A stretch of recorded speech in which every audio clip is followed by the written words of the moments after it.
Торжественный вечер, посвященный столетию со дня рождения Шарифа Бекула, прошел в деревне Карламан.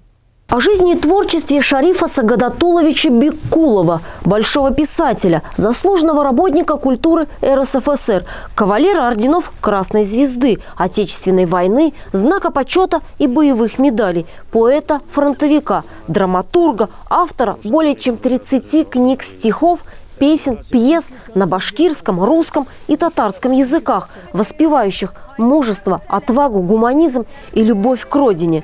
Написано много. И мы очень горды тем, что мы, именно кармаскалинцы,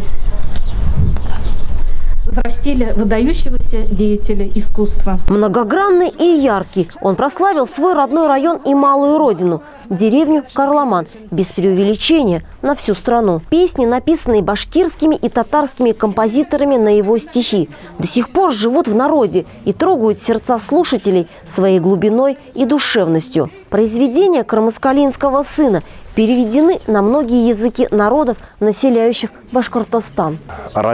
Поэтический родник Шарифа Бекула, конечно, дало многим певцам стать известными, и во многих концертах многие годы исполняли и включали они в репертуар эти песни. Если вот сделать экскурс его песенного творчества, везде сквозит именно вот эта любовная лирика. Любовь, начиная от мельчайших деталей природы, животных, птиц, людей, тем, чем занимался. Ну и, конечно же, ряд его стихов посвящены конкретным людям. Это конкретно и его жене, и семье, и дочери. Он был не только поэтом-фронтовиком, но и сатириком. Произведениям Шарифа Бекула присуща эпическая широта. В своих стихах, поэмах и баснях Шариф Бекул всегда поднимал актуальные морально-этические проблемы. С большой психологической глубиной раскрывал сложные отношения между людьми, выступал горячим сторонником общечеловеческих ценностей. Шариф Бекул внес весомый вклад и в развитие детской литературы. Его многочисленные приключенческие поэмы и сказки для детей несут добрый заряд, готовят к взрослой жизни, учат отличать хорошее от плохого. Для меня, конечно, Шариф Бекул прежде всего мой папа. Любимый, любящий, заботливый. Фактически пример для подражания. Я папу не вспоминаю, потому что я никогда его не забываю. И сейчас я папу чувствую рядом, чувствую с собой.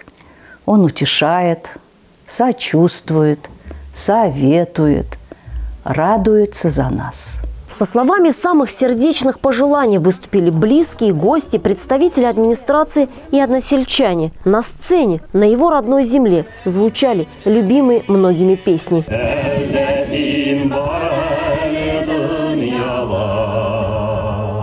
Шариф Бекул скончался 3 сентября 1995 года, оставив после себя богатое творческое наследие. Его имя стало символом высокого искусства и глубокой мысли. Сегодня, вспоминая великолепного, талантливого человека, поэта-бойца, в голове неугасимо звучат проникновенные слова. «И хоть исчезнут ног моих следы, но не расстанусь с жизнью я земною, ведь в том саду, который даст плоды, есть дерево, посаженное мною».